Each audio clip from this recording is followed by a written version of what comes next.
Hey guys, how you doing? This is your friend Sam here to help you guys on this weather. Right now that summer's coming already, you guys are going to want to fix your AC. So I'm going to give you guys a little bit of so you can inspect your vehicle, see what it needs, if it's an AC compressor or if it's low on Freon. That way you can save a couple bucks. Here we are. We connected the low pressure gauge and high pressure gauge. Gauges are plugged in, car is off. Low pressure gauge reads 80. High pressure gauge reads same thing, 80. Okay. So this vehicle, customer states that sometimes the AC works and it takes a long time to get cold. That's a sign of a bad compressor or low on Freon. So this is a 2016 Hyundai ELANTRA. We're gonna connect the low pressure gauge in the back. See? You could buy these at any of AutoZone or Harbor Freight or Amazon. They're the R134 gauges for the Freon. Just push in, you twist it softly. You twist this one softly like this, right there. Not all the way hard, just soft like that until it stops. You don't want to damage it. Easy to damage if there are more cheaper ones. These are snap-ons. Okay, by the way, so here we are working on the Hyundai Elantra. We're gonna go ahead and see how you diagnose the car. I'm gonna show you guys. Now that the gauges are plugged in, you can come in your vehicle and the blue gauge has to go down when you turn on the compressor. So there's the AC. AC's on. We have it to a cold position. Fans blowing. We can hear the compressor. I heard it click in. We have blue gauge. It did not move. It was at 80. It's at 78 or something like that. You can see it moving up and down. Look. Slowly up and down. Look. It wants to go down a little bit. 76.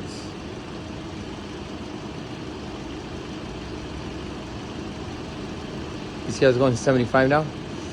So that's a sign of a bad compressor. It takes a long time. We turned it on already and it takes still a long time to go down. This is supposed to be at 30, 35, around that range. If it's low on Freon, it's gonna be at 10, 15, or 5. If it's low on Freon, you might have a leak. You might wanna check for a leak. So when it's on, it should be around that range, 30, 35, Right now, this is still at 75. It's at 76, 77. It's going down to 74 now. But that tells you that the compressor, it's out. It's not compressing. You could be driving at ribbon it high and it might go down to 50 or 45 and then it starts working. So that's the issue with this car. After a while, it starts working, but that's when you start driving it in the freeways and stuff. Clutch engaged. The clutch is the bottom piece of under the pulley of the compressor. This is the clutch. Watch. So let's go ahead and show you guys where the clutch is at. This is the very last one down there.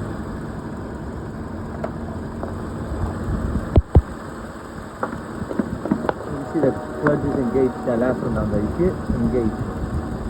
Washington, can you go ahead and just shut off the AC for me? Not the car, just the AC.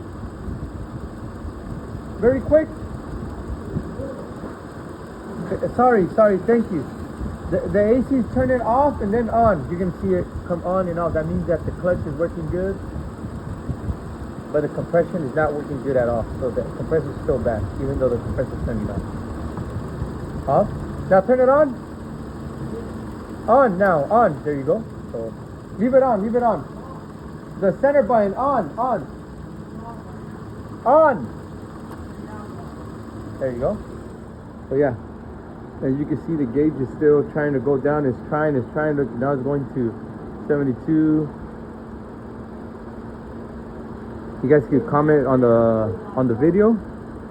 You guys can comment below if you guys need help, but yeah, I'm here to help you guys, so you guys can save a couple bucks. You don't have to pay thousands of dollars to get the AC repaired. This one's just a compressor. We're gonna put a new compressor in there. So this is a clutch.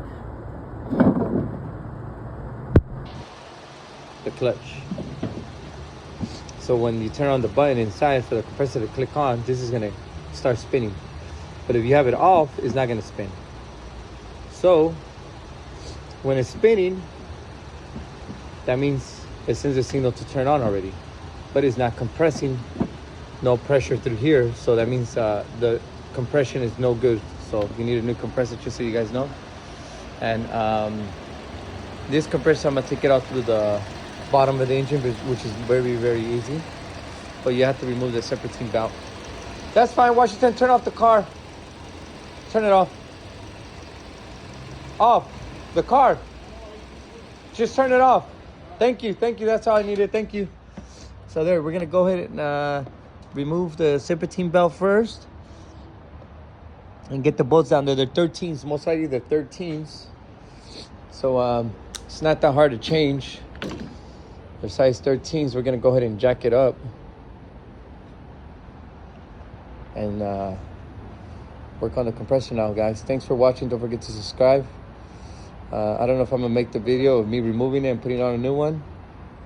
I don't have no one to help me record right now, but yeah, don't forget to subscribe to the channel. Oh, before you remove the compressor, you might want to make sure it has no Freon. You know, this one's charged with Freon, so you always want to make sure the Freon is not in there.